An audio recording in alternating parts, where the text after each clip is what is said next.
ఇప్పుడు మనం గురు గీతని ప్రారంభించబోతూ ఉన్నాం. గురువు అనేటటువంటి మాటకి అర్థం ఏమిటి అనేది గతంలో చెప్పుకున్నాం. అయినప్పటికీ ఒక్కసారి మళ్లీ చూడండి. ఏ మహాత్ముడైతే నీకు బాగా గుర్తుండిపోతాడో, ఏ మహానుభావుడి యొక్క రూపం నీ మనస్సులో సదా నిలిచిపోతుందో, ఏ సన్యాసి అయితే నీకు స్వప్నంలో కనిపించి సన్మార్గాన్ని బోధిస్తూ ఉంటాడో, ఏ సాధువు చెప్పినటువంటి ధర్మసూత్రాలు నీ మదిలో సదా నిలిచిపోతాయో, ఏ మహనీయుడి దగ్గరికి నువ్వు వెళ్ళగానే నీ యొక్క అనుమానాలన్నీ కూడా తీరిపోతాయో,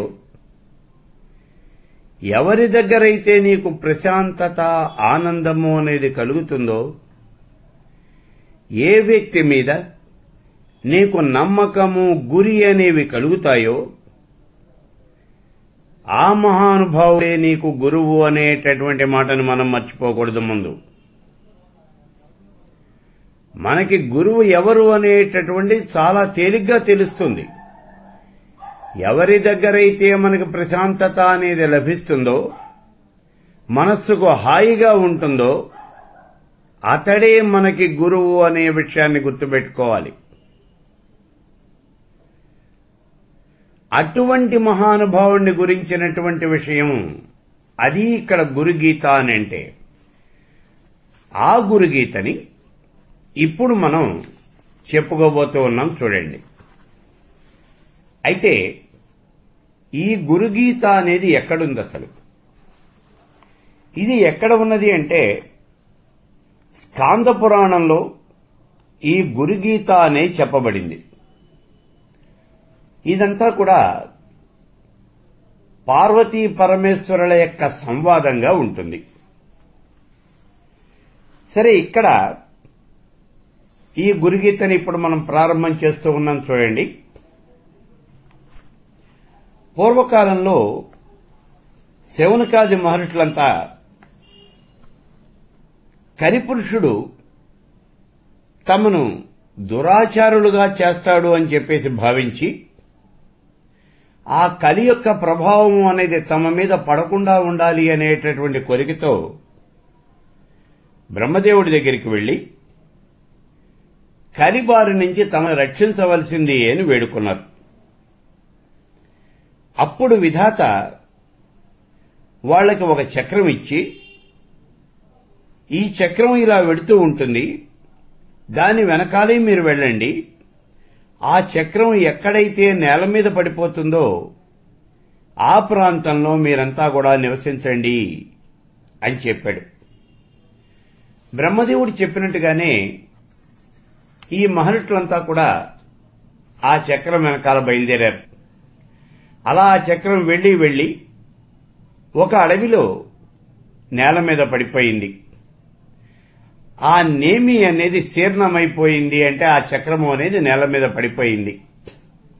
ఇలా ఆ నేమి శీర్ణమైనటువంటి ప్రదేశాన్నే నైమిషము అని అన్నారు. అదంతా కూడా అరణ్యం కాబట్టి నైమిషారణ్యము అనేటటువంటి పేరు వచ్చింది దానికి. అది పరమ పవిత్రమైనటువంటి స్థలం. శౌనకాది మహర్షులంతా కూడా ఆ నైమిషారణ్యంలోనే ఉంటూ ఉన్నారు. వాళ్ళందరూ కూడా అక్కడే ఉంటూ పురాణ ప్రవచనాలు చేస్తూ ఉన్నారు, వేదాంత ప్రవచనాలు చేస్తూ ఉన్నారు, యజ్ఞాలు యాగాలు క్రతువులు అన్నీ కూడా అక్కడే చేస్తూ ఉన్నారు. వాళ్ళు నిరంతరము ఆధ్యాత్మిక చింతనతో దైవ ధ్యానంతో వాళ్ళు ఆ నైమిషారణ్యంలో కాలం గడుపుతూ ఉన్నారు. అటువంటి నైమిషారణ్యానికి ఒకానొక రోజున సూత మహర్షి వచ్చాడు.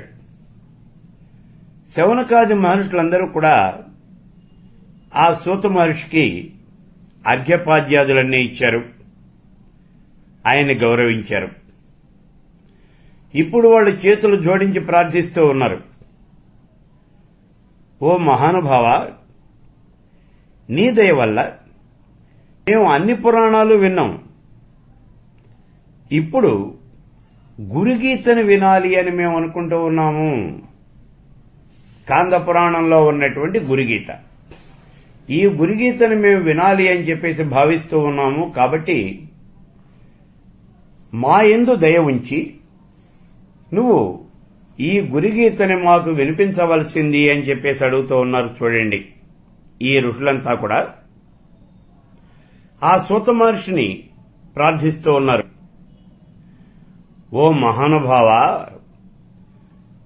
గుహ్యాద్గుహ్యతరా సారా గురుగీతా విశేషతః తవ ప్రసాదాచ్యోతవ్య తాం సర్వాం బ్రూహి సూతనః.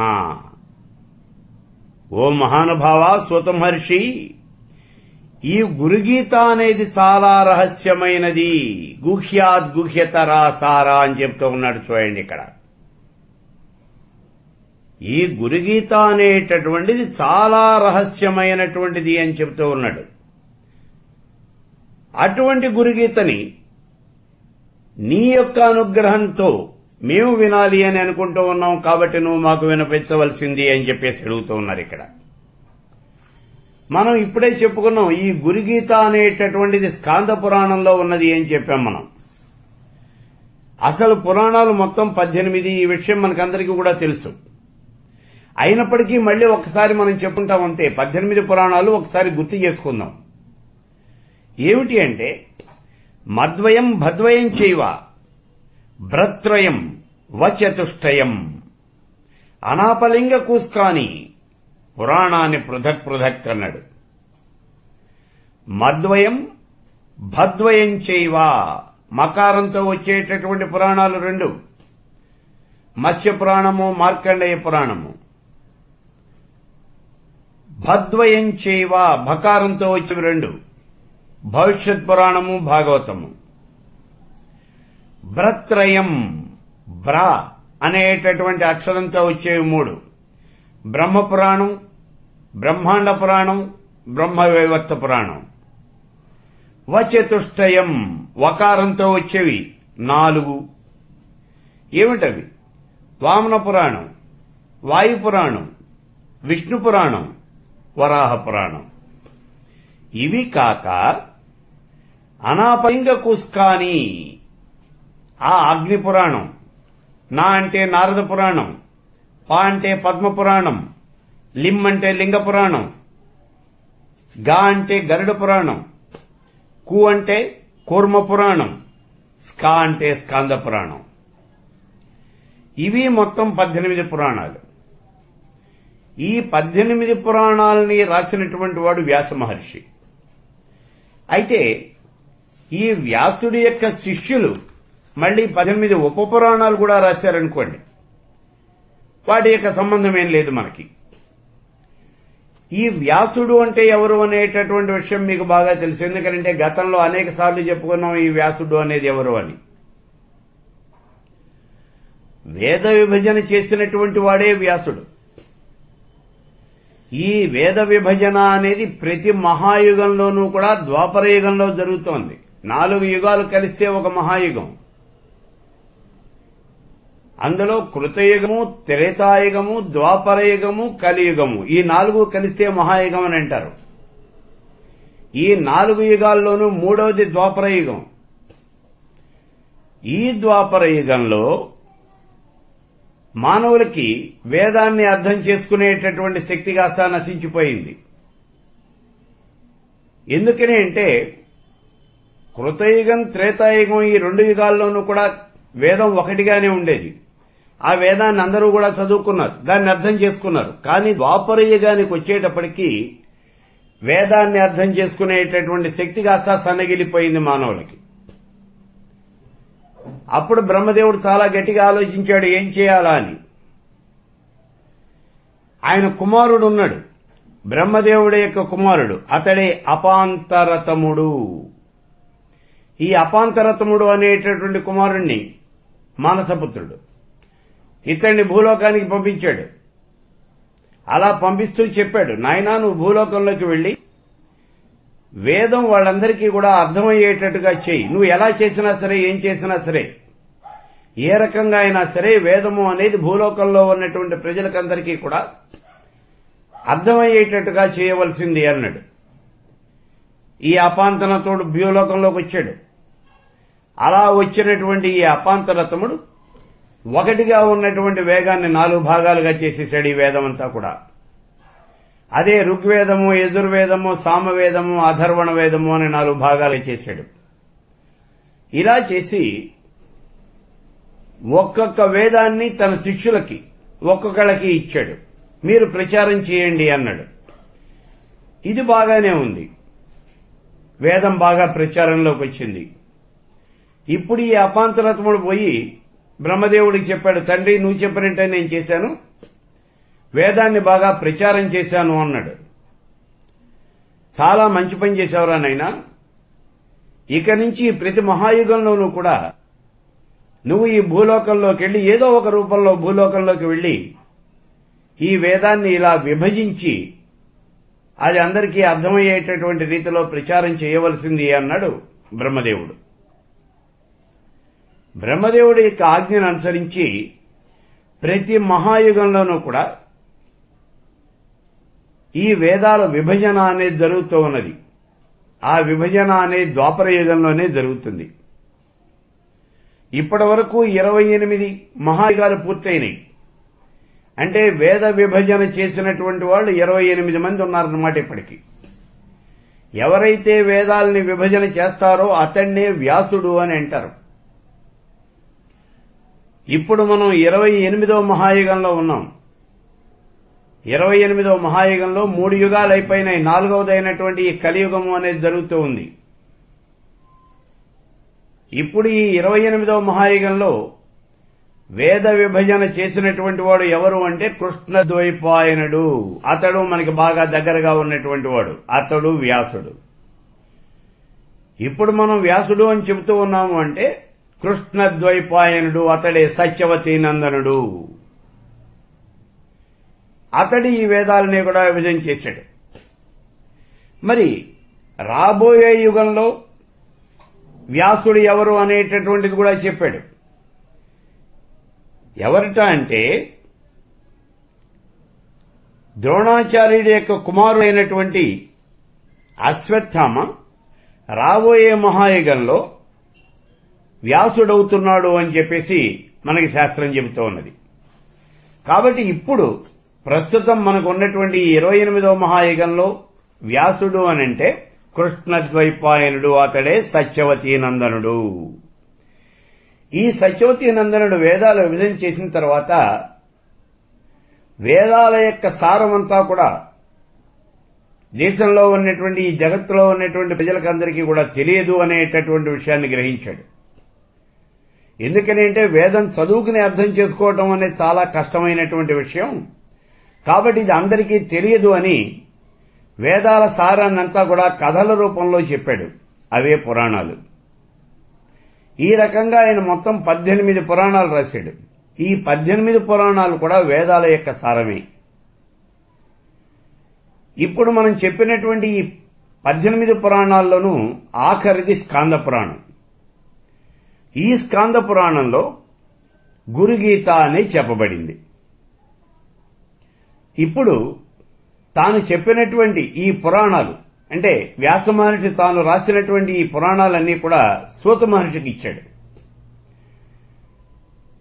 ఈ పురాణాలన్నీ కూడా ప్రచారం చేసేటటువంటి బాధ్యత అనేది సూత మహర్షి మీద ఉంది. ఇప్పుడు ఆ సూతుడు ఒకానొక రోజున ఈ నైమిసారణ్యానికి వచ్చాడు. అక్కడ ఉన్నటువంటి శౌనకాది మహర్షులందరూ కూడా ఆయనకి నమస్కారం చేశారు. అర్ఘ్యపాద్యాదులన్నీ కూడా ఇచ్చారు. ఉన్నతమైనటువంటి ఉచితమైనటువంటి ఆసనం చూపించారు. ఓ మహానుభావ, నువ్వు ఈ ఆసనం మీద కూర్చో అన్నారు. ఆయన్ని కూర్చోబెట్టారు. ఉచిత రీతిన సత్కరించారు. ఆయన చాలా సంతోషించాడు. ఏమయ్యా మహర్షులారా, మీ యొక్క దైనందిన కార్యక్రమాలన్నీ కూడా ఆధ్యాత్మిక కార్యక్రమాలన్నీ కూడా బాగా సాగుతున్నాయా అని అడిగాడు. ఇప్పుడు ఈ మహర్షులంతా చెబుతూ ఉన్నారు, స్వామి మా కార్యక్రమాలన్నీ కూడా బాగా సాగుతూ ఉన్నాయి, నీ యొక్క దయ వల్ల మేము అన్ని రకాలైనటువంటి పురాణాలు విన్నాం, అన్ని విషయాలు తెలుసుకున్నాం మేము, కానీ మాకు గురుగీత అనేటటువంటిది మాత్రం ఇంతవరకు తెలియలేదు అని అంటూ ఉన్నారు. దాన్ని వినాలి అనేటటువంటి కోరికున్నది మాకు. ఆ గురుగీత ఎలాంటిదిట అంటే గుహ్యాద్ గుహ్యతరాసార గురుగీత విశేషతః. ఈ గురుగీత అనేది చాలా రహస్యమైనటువంటిది, గుహ్యాతి గుహ్యమైనటువంటిది అంటే రహస్యాతి రహస్యమైనటువంటిది. ఇటువంటి రహస్యాతి రహస్యమైనటువంటి సారవంతమైనటువంటి ఈ గురుగీతని నీ నోటి మీదుగా వినాలి అని మేము అనుకుంటూ ఉన్నాము, కాబట్టి మాకు వినిపించవలసింది అని చెప్పేసి అడుగుతూ ఉన్నారు. చూడండి, ఇక్కడ ఈ శ్లోకంలోనే చూడండి, మొట్టమొదటిలోనే చెప్పాడు గుహ్యాద్ గుహ్యతరాసారా అంటూ ఉన్నాడు. అంటే రహస్యాతి రహస్యమైనటువంటిది. మరి ఆ మహర్షులే చెబుతూ ఉన్నారు కదా, ఇది చాలా రహస్యమైనటువంటిది అని. మరి రహస్యమైనటువంటి విషయాన్ని వీళ్ళకి ఎలా చెప్పాలి, వీళ్ళకి ఎలా చెప్తాడు ఈ సూత మహర్షి అసలు? ఇది మనకు వచ్చేటటువంటి అనుమానం ఇక్కడ. ఎందుకని అంటే రహస్యము అంటే ఇంకోళ్ళెవరికి తెలియకూడదు అని కదా. మరి అలాంటప్పుడు ఈ సూత మహర్షి ఇంతమంది మహర్షుల్ని, శౌనకాది మహర్షులందరినీ కూర్చోబెట్టి వీళ్ళందరికీ ఎలా ఉపన్యాసం ఇస్తాడు ఈ విషయం మీద? ఇది మనకు వచ్చే అనుమానం. ఇక్కడ రహస్యము అంటే అనేకమైనటువంటి అర్థాలు ఉన్నాయి. రహస్యము అంటే ఎవరికీ చెప్పకూడదు అని మాత్రం కాదు, కొన్ని కొన్ని సందర్భాల్లో మాత్రమే ఎవరికీ చెప్పకూడనిది అనేటటువంటి విషయాన్ని మనం గుర్తుపెట్టుకోవాలి. అంటే సందర్భాన్ని బట్టే ఆ మాటకి మనం అర్థం అనేది చెప్పుకోవాలి. ఇక్కడ రహస్యము అని అన్నాము అంటే మంత్రశాస్త్రంలో ఈ రహస్యానికి నిర్వచనము అనేది చెప్పాడు. శివుడు పార్వతికి చెప్తాడు, నదేయం పరిశిష్యేభ్యో నాస్తికేభ్యో నచేశ్వరి న శుశ్రూషాలసానాంచ నైవానర్థప్రదాయన అన్నాడు. ఇటువంటి ఈ మహా రహస్యమైనటువంటి విషయాలు, మంత్రశాస్త్రపరమైనటువంటి విషయాలన్నీ కూడా రహస్యమైనవి అన్నాడు. అవి రహస్యమైనవి అంటే అర్థమేమిటి ఇక్కడ? నదేయం పరశిష్యేభ్యో నాస్తికేభ్యో నచేశ్వరి. నదేయం పరశిష్యేభ్యో, ఇతరుల యొక్క శిష్యులకి నువ్వు ఈ విషయాన్ని చెప్పకూడదు. ఇది ఇక్కడ చెబుతూ ఉన్నటువంటి విషయం. ఇతరుల యొక్క శిష్యులు అంటే ఎవరు? నీ సంప్రదాయంలో కాకుండా ఇంకో సంప్రదాయంలో ఉన్నటువంటి వాళ్ళు. అంటే నువ్వు చేసేటట్టుగా కాకుండా, నీ ఆచార వ్యవహారాలు కాకుండా ఇంకొక రకమైనటువంటి పద్ధతిలో నడుస్తూ ఉన్నటువంటి వాళ్ళు, వాళ్ళకి ఈ విషయం చెప్పకూడదు అన్నారు. ఎందుకని అంటే వాళ్ళు దీని మీద చాలా తేలికైనటువంటి భావన, చులకర భావన కలిగి ఉంటారు, అందుకని వాళ్ళకి చెప్పకూడదు అన్నారు. తర్వాత రెండో వాళ్ళు ఎవరు? నాస్తికేభ్యో నచేశ్వరి. నాస్తికులకు ఈ విషయాన్ని గురించి చెప్పకూడదు అన్నారు. నాస్తికుడు అంటే ఎవడు? దేవుడు లేడు అనేటటువంటి వాడు కాదు. నాస్తికుడు అంటే వేదాలు లేవు అని చెప్పేవాడు నాస్తికుడు. దేవుణ్ణి గురించి కాదు వాడు చెప్పేది, అసలు వేదమే లేదు అంటున్నాడు. ఈ వేదాలన్నీ కూడా ఎవరో కొంతమంది స్వార్థపరులు తమ యొక్క స్వప్రయోజనం కోసం రాసుకున్నటువంటివి, అంతే తప్పించి ఇంకేమీ లేదు అని చెప్తూ ఉన్నాడు. అటువంటి నాస్తికులకి ఈ విషయాన్ని గురించి చెప్పకూడదు.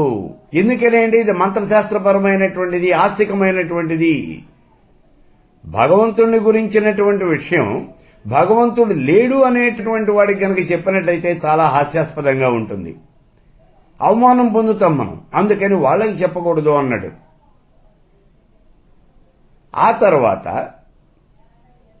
నా శుశ్రూషాలసానాంచ, నీ యొక్క శిష్యుడు కాకపోయినట్లయితే నువ్వు వాడికి ఆ విషయాన్ని చెప్పొద్దు అన్నాడు.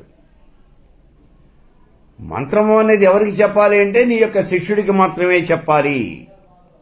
నీ యొక్క శిష్యుడు అంటే నిన్ను గురువుగా అంగీకరించినటువంటి వాడికి మాత్రమే చెప్పాలి, నిన్ను గౌరవించేటటువంటి వాడికి మాత్రమే చెప్పాలి. నీ యందు అనన్య సామాన్యమైనటువంటి భక్తి ప్రపత్తి ఉన్నటువంటి వాడికి మాత్రమే నువ్వు మంత్రం చెప్పాలి తప్పించి లేనటువంటి వాడికి చెప్పకూడదు. అందుకే గురువుని గురించి చెప్పేటప్పుడు ఆ గురువుని మనం ఏ విధంగా ఆయన్ని మనం చూడాలి అనేటటువంటి విషయం చెప్పాడు చూడండి. ఆ గురువు గారిని చూసినట్లయితే గురుమూర్తి వచ్చుతో కూర్చుండగా రాదు, గురు శిష్యులక చెయ్య కుర్కరాదు, ముందుగా తన ఎంత భుజింపగా రాదు, పారి దొంగదోవల పోవరాదు, గురువింద వినరాదు కూడి చేయగరాదు, గురుడికి అప్రియమును కూర్చరాదు. ఇలా గురువు గారిని ఏ రకంగా గౌరవించాలి అనేటటువంటి విషయాలు చాలా ఉన్నాయి మనకి. నిన్ను అలా ఎవరైతే గౌరవిస్తాడో, నిన్ను ఎవరైతే అభిమానిస్తాడో, అనన్య సామాన్యమైనటువంటి భక్తి తత్పరత నీ యందు ఎవడైతే చూపిస్తాడో అటువంటి వాడికి మాత్రమే ఈ విషయాలు చెప్పు అన్నాడు. మిగిలిన వాళ్ళకి ఎవరికి కూడా చెప్పొద్దు అన్నాడు. ఇది ఇక్కడ రహస్యము అని అంటే, రహస్యము అంటే ఎవరికీ చెప్పొద్దు అని కాదు. ఈ విషయం మీద ఎవరికైతే ఆసక్తి ఉన్నదో, ఎవరికైతే తెలుసుకోవాలి అనేటటువంటి కోరిక అయితే ఉన్నదో వాళ్ళకి మాత్రమే విషయం చెప్పాలి, అంతేగాని మిగిలినటువంటి వాళ్ళకి చెప్పకూడదు. అది ఇక్కడ రహస్యము అంటే గుహ్యాద్గుహ్యతరా, రహస్యాతి రహస్యమైనటువంటి అంటే ఇది అర్థం ఇక్కడ. అలాగే ఇక్కడ ఇంకో మాట కూడా ఉంది చూడండి. ఇక్కడ వేదాంతపరమైనటువంటి విషయాలు చెబుతూ ఉన్నాడు. వేదాంతపరమైనటువంటి విషయాలు చెప్పాలి అంటే ఆ వేదాంతం మీద ఆసక్తి ఉన్నటువంటి వాడికే చెప్పాలి, ఇంకోళ్ళు ఎవరికి కూడా చెప్పకూడదు. వేదాంతపరమైనటువంటి విషయాలు చెప్పాలి అంటే లౌకికమైనటువంటి విషయాల పట్ల కొంతవరకైనా సరే విముఖత అనేది కలిగి ఆ భగవంతుని నేను ఆరాధిస్తున్నాను, అర్చిస్తూ ఉన్నాను, ధ్యానిస్తూ ఉన్నాను, ఉపాసన చేస్తూ ఉన్నాను అని అంటాడే అటువంటి వాడికి మాత్రమే చెప్పాలి. అంతేగాని ఐహికమైనటువంటి ఈ సంసార లంపటంలో పూర్తిగా కూరుకునిపోయినటువంటి వాడు అంటాడు చూడండి, అలాంటి వాడికి చెప్పకూడదు ఈ విషయాలు. మనం అలాంటి వాడికి ఆధ్యాత్మిక విషయాలు అనేవి అస్సలు చెప్పకూడదు. అందుకు ఇక్కడ రహస్యము అని చెప్తూ ఉన్నాడు. అంటే అటువంటి వాడికి చెప్పకూడదు, అది ఇక్కడ చెప్తూ ఉన్నది. గుహ్యాద్గుహ్యతరా సారా, రహస్యాతి రహస్యమైనటువంటిది. సారా అంటే సారవంతమైనటువంటిది. ఎందుకని సారవంతమైనటువంటిది అంటే ఇప్పటి వరకు విన్నటువంటి విషయాలన్నింటికన్నా కూడా ఇది అత్యంత ముఖ్యమైనటువంటిది, మహాముఖ్యమైనటువంటిది. మానవుణ్ణి స్వయంగా పరమేశ్వర తత్వం దగ్గరికి తీసుకుని వెళ్ళగలిగినటువంటిది ఏమిటి అంటే గురుతత్వం ఒక్కటే. అందుకే ఇది సారవంతమైనటువంటిది. అది ఏమిటి అంటే గురుగీత విశేషత, అదే గురుగీత అనేటటువంటిది. అటువంటి ఈ గురుగీత అనేటటువంటి దాన్ని నీ ముఖం ద్వారా, నీ ద్వారా, నీ నోటి ద్వారా మేము వినాలి అని అనుకుంటూ ఉన్నామయ్యా. ఓ సూత మహర్షి, నువ్వు ఈ గురుగీతని మాకు వినిపించవలసింది అని చెప్పేసి వీళ్ళంతా కూడా ఆ సూత మహర్షిని ప్రార్థిస్తూ ఉన్నారు. సరే, ఇప్పుడు ఈ సూత మహర్షి ఈ గురుగీతని చెప్పడం ప్రారంభిస్తూ ఉన్నాడు. మనం కూడా ఇక ఈ గురుగీతను ప్రారంభిస్తూ ఉన్నాం. చాలా జాగ్రత్తగా చూడండి. ఇక్కడ గురువు అంటే ఎవరో ఇందాక చెప్పాం మనం.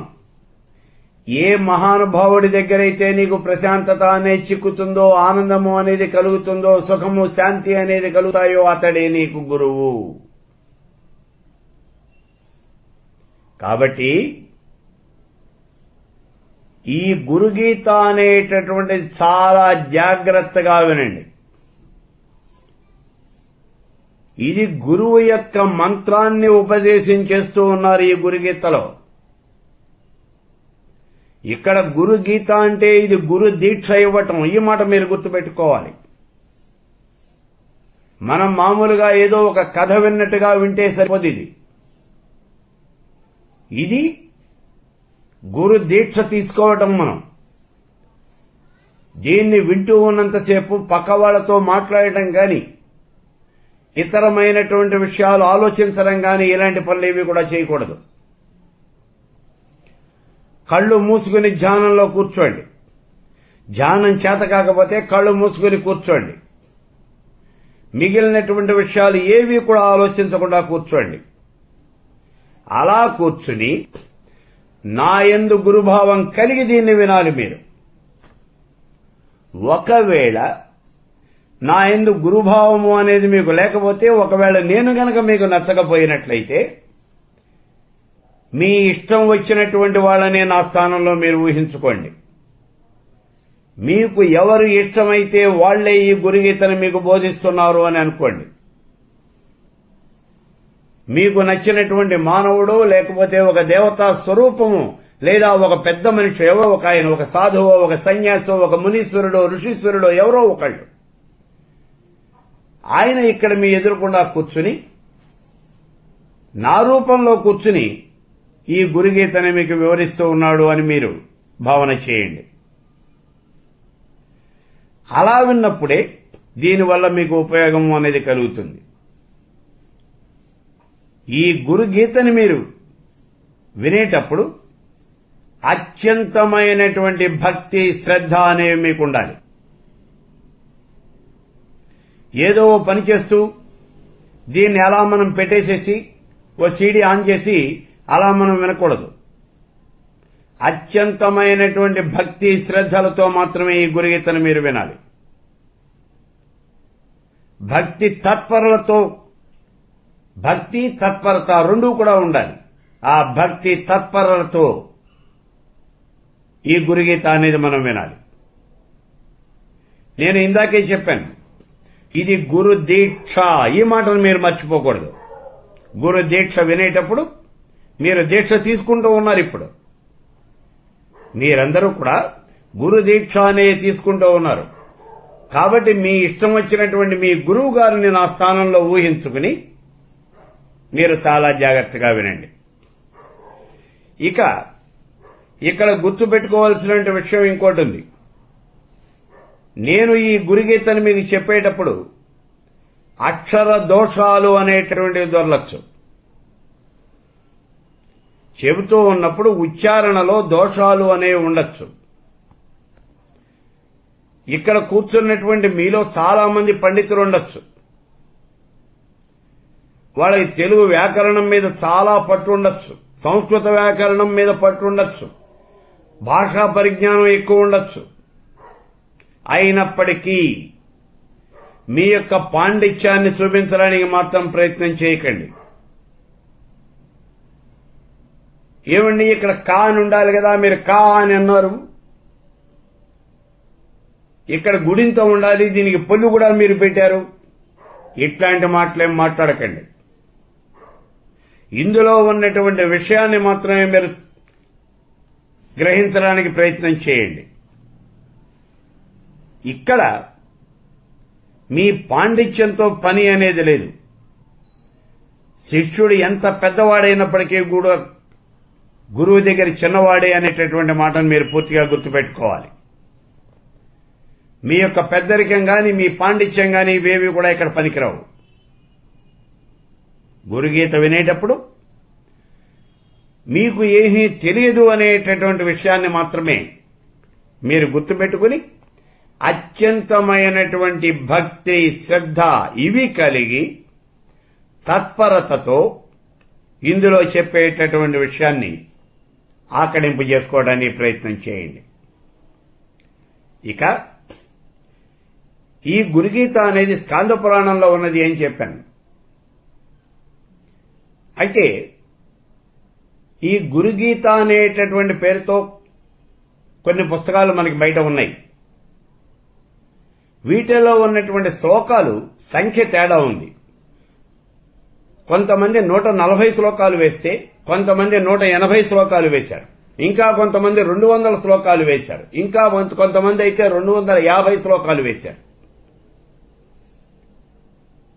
ఇక్కడ మీరు ఎవరిని అడిగినప్పటికీ కూడా మేం వేసినటువంటిదే సరి అయినటువంటిది అనేటువంటి విషయాన్నే వాళ్ళు చెప్తారు తప్పించి ఇంకో మాట చెప్పరు.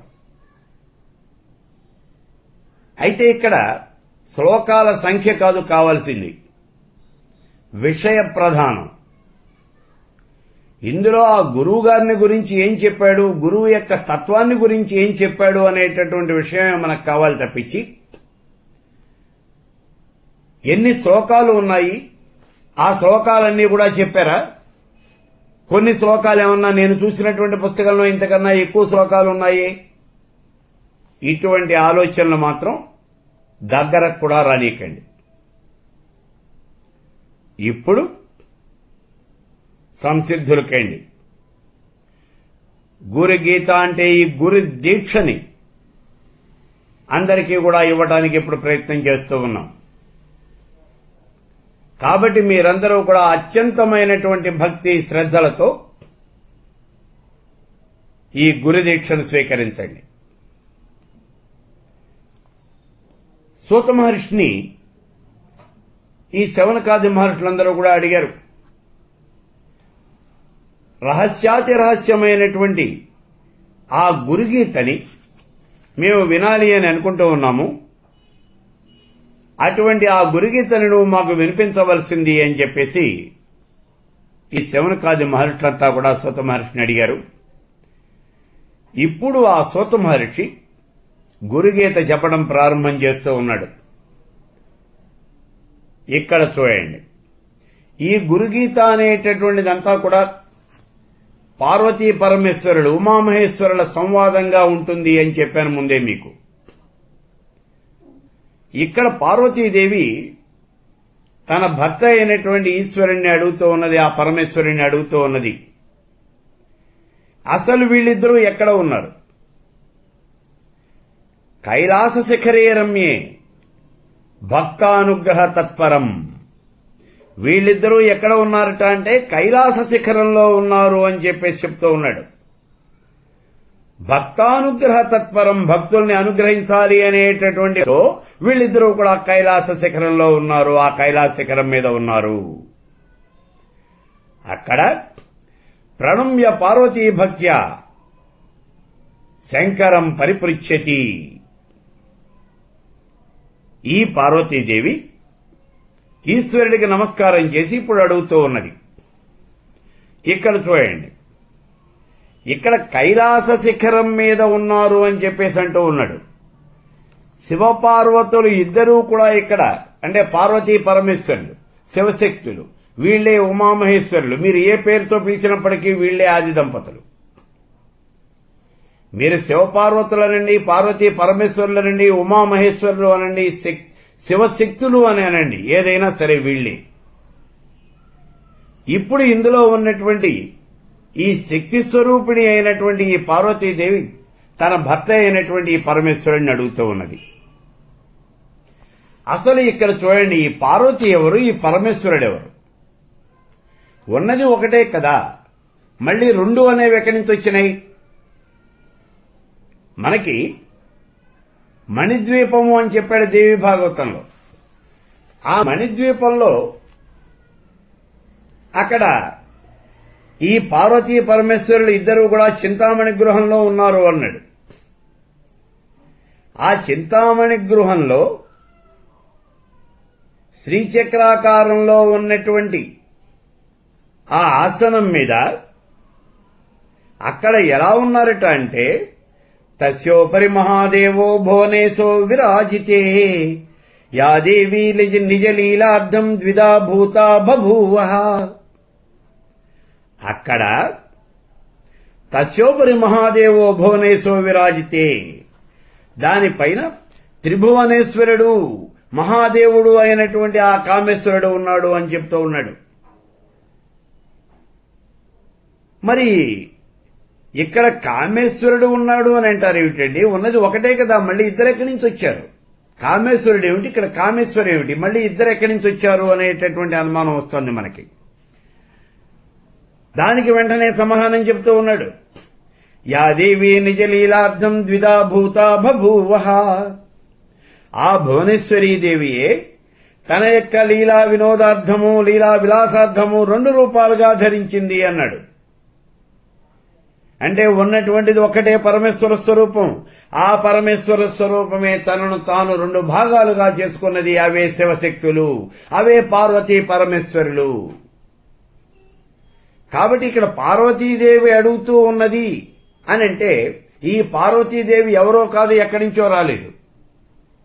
పరమేశ్వర స్వరూపంలో భాగమైనటువంటిదే ఈ పార్వతీదేవి. అంటే పార్వతి వేరు, పరమేశ్వరుడు వేరు కాదు. ఇక్కడ ఇద్దరూ ఒకటే. ఇందులో ఎవరి ఎక్కువ ఎవరి తక్కువ అనేది లేదు. ఇద్దరూ ఒకటే. అసలు ఇక్కడ ఎక్కువ తక్కువల ప్రశ్నే ఉండదు. ఇద్దరూ కలిస్తేనే పరమేశ్వర స్వరూపం అవుతూ ఉన్నది. ఈ చరాచర జగత్తును నిర్మించాలి అనేటటువంటి కోరికతో పరమేశ్వర స్వరూపం తనను తాను రెండు భాగాలుగా చేసుకుంది. అవే శివశక్తులు. ఇప్పుడు ఈ శక్తి స్వరూపిణి అడుగుతూ ఉన్నది, ఆ ఈశ్వరుని అడుగుతూ ఉన్నది. అందుకే చెప్పాడు, వీళ్ళిద్దరూ కలిస్తేనే ఆ పరమేశ్వర స్వరూపాన్ని మనం అర్ధనారీశ్వర తత్వము అని అన్నాం. చూడండి, అది పరమేశ్వర తత్వము అంటే శివపార్వతులు రెండు కలిసి ఉన్నటువంటిదే పరమేశ్వర స్వరూపము. ఇప్పుడు వీళ్ళు ఎక్కడ ఉన్నారట అంటే కైలాస శిఖరే రమ్యే, కైలాస శిఖరం మీద ఉన్నారు అని చెప్పేసి చెప్తూ ఉన్నాడు. కైలాస శిఖరం మీద ఉన్నారు అని చెప్తూ ఉన్నాడంటే మేరు పర్వతం మీద ఉన్నారు అని చెప్తూ ఉన్నాడు. ఇక్కడ చూడండి, లలితా శాస్త్రంలో కూడా చెప్తాడు, శ్రీమేరు మధ్య శృంగస్థ అని అంటాడు అమ్మవారిని. అంటే ఆ పరమేశ్వరి మేరు పర్వతం మీద ఉన్నది అని చెప్తూ ఉన్నాడు. ఇక్కడ మేరు పర్వతము అంటే బంగారు పర్వతము అని ప్రసిద్ధి. ఈ పర్వతం మీద త్రికోణాకారంలో 3 కోణాలున్నాయి, 3 శిఖరాలున్నాయి. ఈ 3 శిఖరాలకి మధ్యన ఇంకో శిఖరం ఉన్నది, 4వ శిఖరం. ఆ 4వ శిఖరం మీద అక్కడ ఉంటుంది ఆ పరమేశ్వరి అని చెప్తూ ఉన్నాడు. అదే దేవి యొక్క నివాస స్థానము అని చెప్తూ ఉన్నాడు. ఆ శిఖరం ఎంత ఉన్నదిట అంటే 400 యోజనముల ఎత్తు ఉన్నది అని చెప్తూ ఉన్నాడు. అందుకే ఆ పరమేశ్వరిని మనం లలిత అష్టోత్తరంలో చెప్తాం. చూడండి, రజితాచల శృంగాగ్ర మధ్యస్థాయై నమో నమః. రైతాచల శృంగమునందు అక్కడ ఆ మధ్య ప్రాంతంలో అక్కడ ఉండేటటువంటిది, కైలాస శిఖరంలో ఉండేటటువంటిది వెండి కొండ, హిమాలయ పర్వతాలు. ఆ హిమాలయ పర్వతాల్లోనే కైలాస శిఖరము అని ఉంది. అక్కడ ఉన్నటువంటిది ఆ పరమేశ్వరి అని చెప్తూ ఉన్నాడు. ఇదే మాటను మనకి సౌందర్యలహరిలో చెప్తాడు. చూడండి, ఆవిడ ఎక్కడ ఉన్నదిట అంటే సుధా సింధోర్మధ్యే స్వర విటపవాటి పరివృతే మణిద్వీపే నీపోపవనవతి చింతామణి గృహే శివాకారే మంచే పరవశివ పర్యంక నిలయాం భజంతి త్వాం ధన్యా కతి జన చిదానందలహరీం అన్నాడు శంకర భగవత్పాదుల వారు. ఆవిడ ఎక్కడ ఉన్నదిట అంటే సుధాసాగరంలో ఉన్నది అన్నాడు. సరే, ఆ సుధాసాగరం ఎక్కడ ఉన్నది అంటే నీ దగ్గరే ఉన్నదయ్యా అన్నాడు.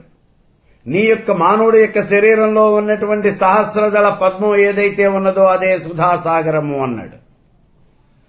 ఆ సుధాసాగరంలోనే ఆ పరమేశ్వరి ఉన్నది అన్నాడు. సరే, ఇలా ఉన్నటువంటి ఈ పరమేశ్వరి ఇదే కైలాస పర్వతం. ఈ కైలాస పర్వతం మీద ఉన్నటువంటి ఆ పార్వతీ పరమేశ్వరులు ఇద్దరు కూడా ఆ పర్వతం మీద కూర్చొని ఉన్నారు. ఇలా కూర్చొని ఉన్నటువంటి ఈ పార్వతీ పరమేశ్వరుల్లో ఒక రోజున ఈ పార్వతీదేవి పరమేశ్వరుడికి నమస్కారం చేసి అడుగుతూ ఉన్నది. ప్రణమ్య పార్వతీ భక్త్యా శంకరం పరిపృచ్ఛతి. భక్తితో నమస్కారం చేసింది పార్వతీదేవి. ఇప్పుడు అడుగుతూ ఉన్నది. ఏమిటి అడుగుతూ ఉన్నది? స్వామి, ఏమడుగుతూ ఉన్నదో ఇప్పుడు తర్వాత చెప్తూ ఉన్నాడు. చూడండి, ఇక్కడే గురు పరంపర అనేది చెప్తూ ఉన్నాడు. చూడండి, ఇక్కడ శివుడే ఎందుకు చెప్తూ ఉన్నాడు? పార్వతీదేవి అడిగింది, శివుడు చెప్తూ ఉన్నాడు అను. పార్వతీదేవికి శివుడు చెప్తూ ఉన్నాడు అంటే ఈ గురు పరంపర అనేది ఈశ్వరుడి దగ్గర నుంచి ప్రారంభమైంది అన్నాం. అందుకే మనం ఈ ఉపన్యాసాల ప్రారంభం చేసేటప్పుడు మొట్టమొదటి శ్లోకం చెప్పాను చూడండి. ఆదినాథ సమారంభాం శంకరాచార్య మధ్యమాం మస్మదాచార్య పర్యంతాం వందే గురు పరంపరాం. ఆదినాథుడితో ఇది ప్రారంభమైంది. ఆయనే ఈశ్వరుడు, పరమేశ్వరుడు. మంత్రశాస్త్రానికి మూలమైనటువంటి వాడు ఎవరు అంటే ఆదినాథుడు.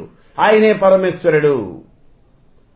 ఆయన దగ్గర నుంచి శంకరాచార్య మధ్యమాం, శంకరాచార్యుల వారి దగ్గరికి వచ్చింది. అక్కడి నుంచి అస్మదాచార్య పర్యంతం, నాకు మంత్రం ఇచ్చినటువంటి గురువు దాకా. నాకు మంత్రం అంటే ఎవరికి వాళ్ళకే, మీ అందరికీ కూడా మీకు మంత్రం ఇచ్చినటువంటి గురువు దాకా. వీళ్ళందరికీ కూడా నమస్కారం చేస్తున్నాము అని మనం గురు పరంపర చెప్తూ ఉన్నాం. ఆ గురు పరంపరని ఇక్కడ ప్రారంభం చేస్తూ ఉన్నాడన్నమాట. ఇక్కడ పార్వతీదేవి ఈశ్వరుని అడుగుతూ ఉన్నది అంటే ఇందులో ఉన్నటువంటి అర్థం ఇది. సరే, ఇప్పుడు ఆవిడ ఏం అడుగుతూ ఉన్నదో చూడండి. ఈ పార్వతీదేవి ఈశ్వరుడికి నమస్కారం చేసింది ఇందాకన. ఇప్పుడు చెప్తూ ఉన్నది, నమస్తే దేవదేవేశ పరాత్పర జగద్గురో సదాశివ మహాదేవ గురుదీక్షాం ప్రయచ్చమే. ఓ దేవదేవ, ఈశ్వర, పరాత్పర, జగద్గురు, సదాశివ, మహాదేవ, నీకు నమస్కారం చేస్తూ ఉన్నాను. అనేక కోట్ల నమస్కారాలు చేస్తూ ఉన్నాను. దేనికి, ఏం కావాలి నీకు అంటే నాకు గురుదీక్షని అనుగ్రహించవలసింది అని చెప్పేసి అడుగుతూ ఉన్నది ఇక్కడ. నమస్తే దేవదేవేశ పరాత్పర జగద్గురు సదాశివ మహాదేవ గురుదీక్షాం ప్రయచ్చమే, నాకు గురుదీక్షని అనుగ్రహించవలసింది అని చెప్పి ఆ పార్వతీదేవి పరమేశ్వరుణ్ణి వేడుకుంటూ ఉన్నది. ఇంకా అంటూ ఉన్నది, భగవాన్ సర్వధర్మజ్ఞ వ్రతానాం ఉత్తమోత్తమం. చూడండి, ఓ పరమేశ్వరా, నీకు ధర్మాలన్నీ తెలుసయ్యా. భగవాన్ సర్వధర్మజ్ఞ, నీకు ధర్మాలన్నీ కూడా నువ్వు తెలిసినటువంటి వాడివి.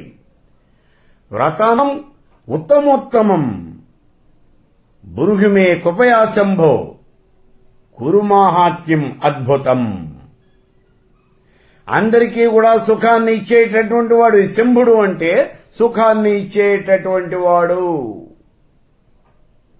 శంభుడు అంటే సుఖాన్ని ఇచ్చేటటువంటి వాడు. నువ్వు అందరికీ కూడా సుఖాలను ఇచ్చేటటువంటి వాడివి కాబట్టి వ్రతాల్లోకెల్లా ఉత్తమమైనటువంటి వ్రతాన్ని నాకు ఉపదేశించవలసింది అని అడుగుతూ ఉన్నది ఇక్కడ. ఉత్తమోత్తమైనటువంటి వ్రతాన్ని నాకు చెప్పవలసినటువంటిది ఇది ఈవిడ అడుగుతూ ఉన్నది. ఏమిటా వ్రతము అనంటే, నువ్వు అమితమైనటువంటి కృపతో నా మీద అపారమైనటువంటి కృప కలిగి నాకు మహాద్భుతమైనటువంటి గురుతత్వాన్ని బోధించవలసింది అని అంటూ ఉన్నది. గురు మహాత్మ్యం అద్భుతం, అద్భుతమైనటువంటి ఆ గురు మహాత్మ్యాన్ని నాకు వివరించవలసింది అని చెప్పి అడుగుతూ ఉన్నది ఇక్కడ ఈ పార్వతీదేవి. చూడండి, బృహిమే కృపయాదేవా లోకానుగ్రహకారకం. బృహిమే కృపయాదేవా భక్తానుగ్రహకారకం. ఏమిటి అంటే గురు మహాత్మ్యం అద్భుతం. ఇది ఇక్కడ చెబుతూ ఉన్నది. ఇప్పుడు ఈవిడ ఈ పార్వతీదేవి పరమేశ్వరుడికి నమస్కారం చేసింది.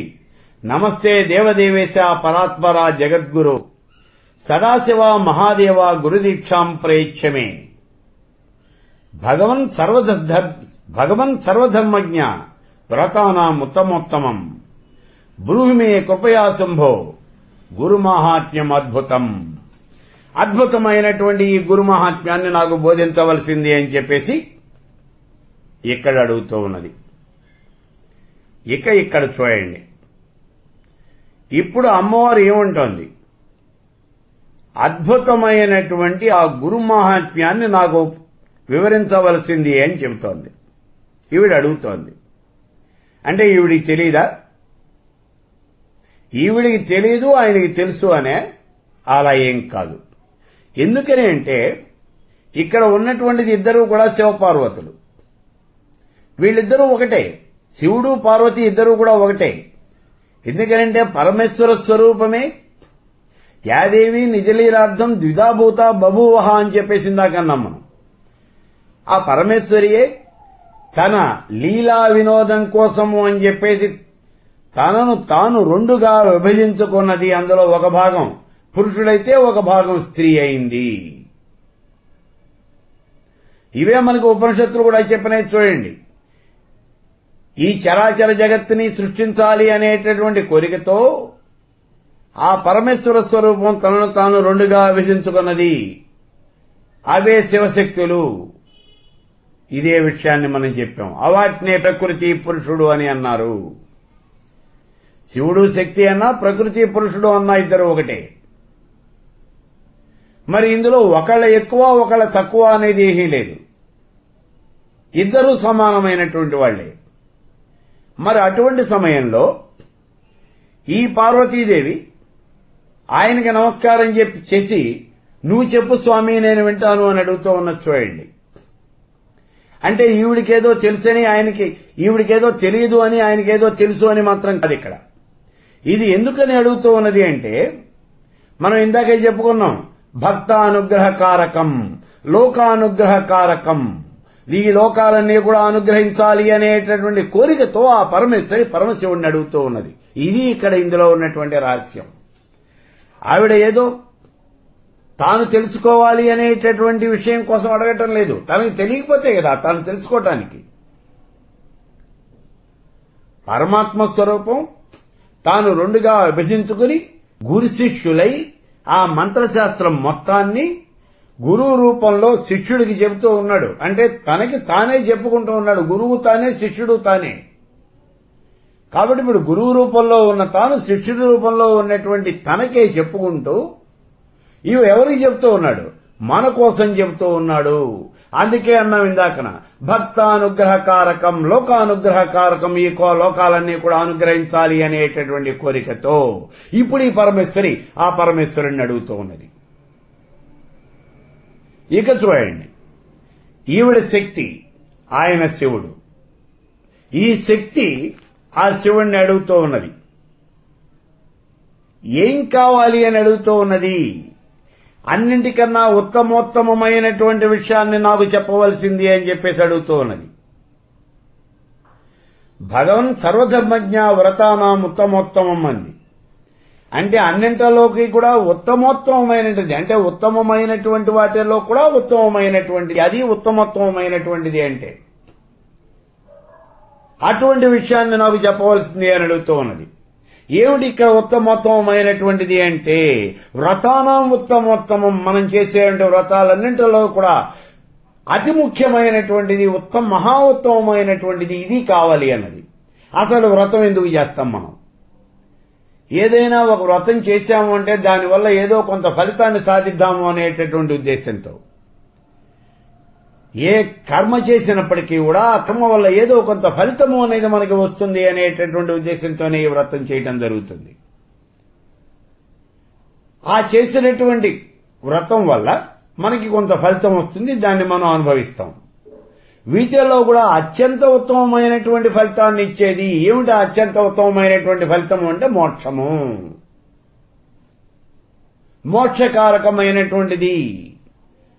మానవుడు ఎన్ని పూజలు చేసినా, ఎన్ని వ్రతాలు చేసినా, ఎన్ని యజ్ఞాలు, యాగాలు, క్రతువులు ఏం చేసినప్పటికీ కూడా వీటన్నిటికీ కూడా చివరగా ఉన్నటువంటిది ఏమిటి అంటే అదే మోక్షము. ఆ మోక్షం కావాలి అనేటటువంటి ఉద్దేశంతోనే ఈ కామ్యకర్మ అంతా కూడా చేస్తూ ఉంటాడు. ఇలా ముందు కామ్యకర్మ చేస్తాడు, తర్వాత నిష్కామ్యకర్మ చేస్తాడు, ఆ తర్వాత పరమేశ్వర స్వరూపాన్ని ఆరాధిస్తాడు. ఎన్నో జన్మలెత్తిన తర్వాత ముక్తి పొందుతాడు. అది ఇక్కడ ఉత్తమోత్తమం అంటే వ్రతానాం ఉత్తమోత్తమం. అది ఉత్తమోత్తమైనటువంటి వ్రతము అంటే ఆ వ్రతం ఏమిటో నాకు కావాలయ్యా అని చెప్పేసి అంటూ ఉన్నది. ఆ వ్రతాన్ని నాకు ఉపదేశించు అంటే ఆ వ్రతం ఏమిటి అంటే ఇక్కడ గురు మాహాత్మ్యం అద్భుతం. అద్భుతమైనటువంటి గురువు యొక్క మాహాత్మ్యము అనేది ఏదైతే ఉన్నదో అదే ఇక్కడ ఉత్తమోత్తమైనటువంటి వ్రతము అని చెప్పేసి అంటూ ఉన్నది. అటువంటి విషయాన్ని నాకు చెప్పవలసింది అని చెప్పేసి ప్రార్థిస్తూ ఉన్నది. ఇంకా అంటూ ఉన్నది, కేన మార్గేణ భోస్వామిన్ దేహి బ్రహ్మమయో భవేత్. ఇక్కడ అడుగుతూ ఉన్నది చూడండి, స్వామి కేన మార్గేణ ఏమిటి? దేహి బ్రహ్మమయో భవేత్. దేహాన్ని ధరించినటువంటి ఈ మానవుడు బ్రహ్మమయుడు కాగలిగినటువంటి మార్గము ఏమిటో నాకు వివరించవలసింది అని చెప్పేసి అడుగుతూ ఉన్నది. కురుమే అనుగ్రహం దేవా, నమామి చరణౌ తవా. నీ పాదాలకు నేను నమస్కారం చేస్తూ ఉన్నానయ్యా, నీ పాదార విందాలకు నేను ప్రణామం చేస్తూ ఉన్నాను. మానవుడుగా పుట్టినటువంటి ఈ జీవి పరబ్రహ్మలో లీనమయ్యేటటువంటి మార్గం ఏమిటో నాకు చెప్పవలసింది అని చెప్పేసి అడుగుతూ ఉన్నది ఇక్కడ. అంటే ఈ దేహధారి అయినటువంటి మానవుడు ముక్తి పొందేటటువంటి మార్గం ఏమిటి? ఈ మార్గాన్ని నాకు వివరించవలసింది, నాకు ఉపదేశించవలసింది అని చెప్పి అడుగుతూ ఉన్నది ఇక్కడ. ఇది ఇక్కడ మనకి ఈవిడ అడుగుతూ ఉన్నటువంటి ప్రశ్న. మనం ఒక్కసారి చూడండి, దేహధారి అయినటువంటి మానవుడు, ఒకసారి ఉపనిషత్తులోకి వెళ్ళండి, ఐతరేయ ఉపనిషత్తులోకి వెళ్ళండి, అందులో చెప్తూ ఉన్నాడు చూడండి, ఈ పరమేశ్వర స్వరూపం ఈ లోకంలో అన్నింటినీ సృష్టించిన తర్వాత జీవరాశిని సృష్టించింది, మానవుణ్ణి సృష్టించింది. మానవుణ్ణి సృష్టించిన తర్వాత ఈ మానవ దేహంలో తాను కూడా ప్రవేశించాలి అని అనుకుంది. ప్రవేశించడానికి రెండు మార్గాలే ఉన్నాయి, ఒకటి పైనుంచి, రెండోది కింద నుంచి. కింద నుంచి ప్రవేశించడము అనే సేవకా లక్షణం కాబట్టి ఈ మార్గం నాకు సరిపోదు అనుకుంది, పైనుంచే ప్రవేశించాలి అనుకుంది, అదే బ్రహ్మరంధ్రం. కాబట్టి బ్రహ్మరంధ్రం ద్వారా ఈ మానవ శరీరంలో ప్రవేశించింది అని చెప్తూ ఉన్నాడు. అంటే హకార సంజ్ఞ కలిగినటువంటి ఆ పరమేశ్వరుడు సకార సంజ్ఞ కలిగినటువంటి ప్రకృతితో కలిసి శబళ బ్రహ్మమై బ్రహ్మరంధ్రం ద్వారా మానవ దేహంలో ప్రవేశించాడు. ఇలా ప్రవేశించినటువంటి ఆ పరమేశ్వరుడు ఈ మానవ దేహంలో ఉన్నటువంటి నవరంధ్రాలతోనూ, జ్ఞానేంద్రియాలు, కర్మేంద్రియాలు, వీటన్నింటితోనూ కూడా ఐహికమైనటువంటి సుఖాలన్నీ కూడా అనుభవిస్తూ ఉన్నాడు. ఇలా అనుభవిస్తూ పంజరంలో బంధించినటువంటి పక్షిలాగా అలా ఉండిపోయాడు ఈ దేహంలో. బయటికి వెళ్లేటటువంటి మార్గము అనేది ఏదో తెలియక అలా ఉండిపోయాడు. ఇది ఇక్కడ చెప్తూ ఉన్నటువంటి విషయం. బయటికి వెళ్లేటువంటి మార్గము అనేది ఏమిటో తెలియలేదు పరమేశ్వర స్వరూపానికి. అదే ఇక్కడ జీవాత్మ, జీవుల్లో ఉన్నది కాబట్టి జీవాత్మ. ఇలా జీవుల్లో లేకుండా ఉన్నటువంటిదే పరమాత్మ. ఇప్పుడు ఈ జీవాత్మ పరమాత్మలో లీనం కావాలి అంటే ఐహిక బంధనాల నుంచి విముక్తి పొందాలి. ఐహిక బంధనాల నుంచి విముక్తి పొందాలి అంటే ఇదిగో ఈ శరీరంలో నుంచి బయటికి వెళ్లేటువంటి మార్గము అనేది తెలియక కొట్టుమిట్టాడుతూ ఉన్నాడు. మానవుడికి మరణకాలంలో ఆ జీవి ఎక్కడి నుంచి పోతుందయ్యా అంటే శరీరంలో ఉన్నటువంటి నవరంధ్రాల్లోనూ ఏదో ఒక రంధ్రం కూడా పోతుంది. ఈ నవరంధ్రాల్లో ఏ రంధ్రం గుండా ఆ జీవి బయటికి వెళ్లినప్పటికీ కూడా దానికి మళ్లీ పునర్జన్మ అనేది తప్పదు. మరి పరమేశ్వర స్వరూపంలో లీనం కావాలి అంటే ఎలా వెళ్ళాలి? వచ్చినటువంటి మార్గం ద్వారానే బయటికి వెళ్ళాలి. వచ్చినటువంటి మార్గము అంటే బ్రహ్మరంధ్రం. కాబట్టి మరణకాలంలో బ్రహ్మరంధ్రం గుండా ఈ జీవుడు బయటికి వెళ్లినట్లయితేనే అతడు పరమేశ్వర స్వరూపంలో లీనం కాగలుగుతాడు. ఇది ఇక్కడ ఉన్నటువంటి విషయం. కాబట్టి దేహి అయినటువంటి ఈ మానవుడు తన యొక్క దేహాన్ని పూర్తిగా విడిచిపెట్టి పరమేశ్వర స్వరూపంలో లీనం కావాలి అంటే ఏం చేయాలి? ఇక్కడ అడుగుతూ ఉన్నది పార్వతీదేవి. దేహి దేహము రెండు ఒకటి కాదు. ఈ శరీరమే నేను కాదు. ఈ మాట మనం అనేక సార్లు చెప్పుకున్నాం చూడండి ఉపనిషత్తుల్లో. మొన్న త్రిపుర రహస్యం చెప్పుకున్నాం. ఆ త్రిపుర రహస్యంలో ఈ విషయాన్ని అనేక సార్లు చెప్పడం జరిగింది. నేను అంటే దేహం కాదు, నేను అంటే ఆత్మ. ఈ విషయాన్ని గుర్తుపెట్టుకోవాలి. దత్తాత్రేయుడు పరశురాముడికి అనేకమైనటువంటి ఉదాహరణలతో ఈ విషయాన్ని వివరించాడు. కాబట్టి ఇక్కడ ఈ దేహమే నేను అనుకుంటున్నటువంటి ఈ అజ్ఞాని అయినటువంటి ఈ మానవుడు తన యొక్క అజ్ఞానాన్ని పూర్తిగా వదిలించుకుని ఆ పరమేశ్వర స్వరూపంలో లీనం కావాలి అంటే ఏం చేయాలి, ఇది ఏ రకంగా జరుగుతుంది, ఇది ఇక్కడ కావాల్సినటువంటి విషయం. అందుకే ఆవిడ అడుగుతూ ఉన్నది, స్వామి దేహధారి అయినటువంటి ఈ మానవుడు బ్రహ్మమయుడు కాగలిగినటువంటి మార్గం ఏమిటో నాకు ఉపదేశించవలసింది అని చెప్తూ ఉన్నది, అడుగుతూ ఉంది ఈవిడ. కేన మార్గేణ భో స్వామిన్ దేహి బ్రహ్మమయో భవేత్ కురుమే అనుగ్రహం దేవా నమామి చరణౌ తవా. నీ పాదపద్మాలకు నేను నమస్కారం చేస్తూ ఉన్నానయ్యా, నా యందు దయ ఉంచి ఈ మానవులంతా కూడా ముక్తి పొందేటటువంటి మార్గం ఏమిటో చెప్పవలసింది అని చెప్తోంది ఇక్కడ. చూడండి, మానవులు ముక్తి పొందేటటువంటి మార్గం ఏదో చెప్పండి అని చెప్పేసి ఈ శ్లోకంలో అడుగుతోంది. ఇందాకేం అడిగింది ఆవిడ? వ్రతాల్లోకెల్లా ఉత్తమోత్తమైనటువంటి వ్రతం ఉన్నది, అదే గురుమాహాత్మ్యము అనేటటువంటిది, అద్భుతమైనటువంటి ఆ విషయాన్ని చెప్పండి అని అడిగింది. అంతకు ముందు శ్లోకంలో నమస్తే దేవదేవేశ పరాత్పరా జగద్గురు సదాశివ మహాదేవ గురుదీక్షాం ప్రయచ్చమే, గురుదీక్ష నాకు ఇవ్వవలసింది అన్నది.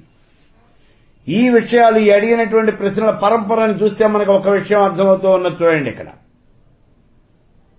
మొట్టమొదటిలోనేమో గురుదీక్ష కావాలి అని అడిగింది, ఆ తర్వాత శ్లోకంలోనేమో ఉత్తమోత్తమైనటువంటి వ్రతాన్ని ఏమిటో నాకు ఆ విషయం చెప్పమని అడిగింది. ఆ తర్వాత ఇప్పుడు దేహి అయినటువంటి ఈ మానవుడు బ్రహ్మమయుడు అయ్యేటటువంటి మార్గం ఏమిటో నాకు వివరించవలసింది అని చెబుతోంది. అంటే ఇక్కడ ఏమిటి, ఈ దేహి అయినటువంటి ఈ మానవుడు బ్రహ్మమయుడు కావాలి అంటే గురుదీక్ష అనేది ఉండాలి. అద్భుతమైనటువంటి ఆ గురు మాహాత్మ్యాన్ని అతడు తెలుసుకొని ఉండాలి. అందుకని ఓ దేవదేవ మహాదేవ పరిపూర్ణ ప్రధామయ,